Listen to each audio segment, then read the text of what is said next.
မင်္ဂလာပါခင်ဗျာကျွန်တော်နာမည်နိုင်လင်းထောင်းပါကျွန်တော်ဒီသင်ခန်းစာလေးမှာဆိုရင်ကျွန်တော်တို့ဒီ Excel software ထဲမှာဆဲခွက်တွေရဲ့ guideline လေးတွေကျွန်တော်တို့ပျောက်နေတာပေါ့နော်အခုလိုမျိုးကျွန်တော်တို့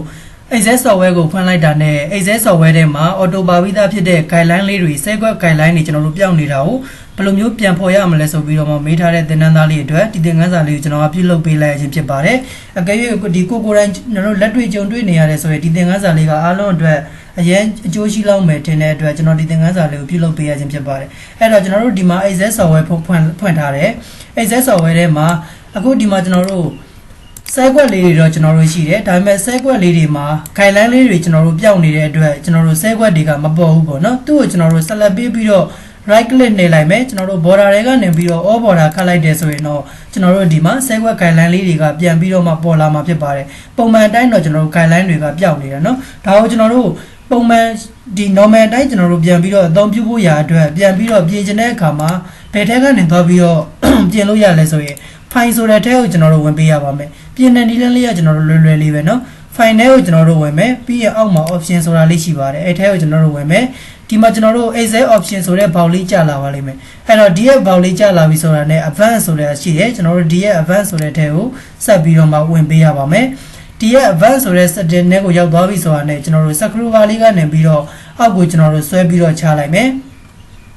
ဆွဲပြီးတော့ချလိုက်တာနဲ့ကျွန်တော်တို့ဒီမှာ display option for this worksheet ဆိုတဲ့နေရာလေးရှိတယ်အဲ့တော့ဒီနေရာလေးမှာကျွန်တော်တို့ show guideline ဆိုတာလေးကအမှန်ချင်းလေးပြောင်းနေတဲ့အတွက်ကျွန်တော်တို့ဒီမှာ Excel ထဲမှာ guideline တွေကဒီ set ကွက် guideline လေးတွေကကျွန်တော်တို့ပြောင်းနေတာဖြစ်ပါတယ်ဒါကိုကျွန်တော်တို့ဒီမှာ show guideline မှာအမှန်ချင်းလေးထည့်ပြီးတော့မှကျွန်တော်တို့ဒီမှာ okay ဆိုတာလေးကိုကျွန်တော်တို့နှိပ်လိုက်ရင်ကျွန်တော်တို့ guideline လေးတွေပြန်ပြီးတော့မှပေါ်လာမှာဖြစ်ပါတယ်သူရဲ့ဒီ guideline အယောင်လေးတွေကျွန်တော်တို့ပြောင်းချင်တယ်ဆိုရင်လည်းပြောင်းလို့ရတယ်เนาะကျွန်တော်တို့ဒီမှာ file ထဲကနေပြီးတော့ option တွေကိုပြန်ဝင်မှာ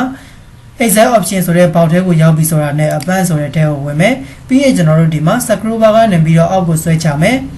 show guideline ဆိုတဲ့နေရာလေးကိုကျွန်တော်တို့တွေ့အောင်ရှာပါမယ် show guideline မှာကျွန်တော်တို့ဒီမှာ guideline color ဆိုတာလေးရှိတယ်အဲ့တော့ဒီနေရာလေးမှာကျွန်တော်တို့ကိုကြိုက်နှစ်သက်တဲ့ color အရောင်လေးကိုလည်းကျွန်တော်တို့ရွေးချယ်ပြီးတော့မှအသုံးပြုလို့ရတယ်အခုဒီထဲကနေပြီးတော့အနီရောင်လေးထားကြည့်လိုက်မယ် okay နဲ့လိုက်မယ်ဒါဆိုရင်ကျွန်တော်တို့ဒီမှာ Excel ရဲ့ဆဲခွက်လေးတွေကကျွန်တော်တို့အနီရောင်လေးနဲ့ကျွန်တော်တို့ဝင်သွားမှာဖြစ်ပါတယ်အဲ့တော့အခုဒီသင်ခန်းစာလေးကဒီဆဲခွက်ဒီ guideline လေးတွေကျွန်တော်တို့ပြောင်းနေတယ်ဆိုရင်ပြန်ပေါ်တဲ့နီလန်းလေးဖြစ်ပါတယ်အဲ့တော့ဒါလေးကိုကိုယ်လက်တွေ့ကြုံတွေ့နေရတယ်ဆိုရင်အခုနီလန်းလေးအတိုင်းလိုက်ပြီးတော့မှဖြည့်ရှင်းပေးလို့ရပါတယ်အကယ်၍ဒီနားမလည်တဲ့နေရာလေးတွေရှိတယ်ဆိုရင်လည်းကျွန်တော်လမ်းပြီးတော့မြင်မြန်ပေးလို့ရပါတယ်အခုဒါဆိုရင်တော့ကျွန်တော်ဒီသင်ခန်းစာလေးကိုဒီမှာပဲရှင်းနာလိုက်ပါမယ်အားလုံးအဆင်ပြေကြပါစေခင်ဗျာ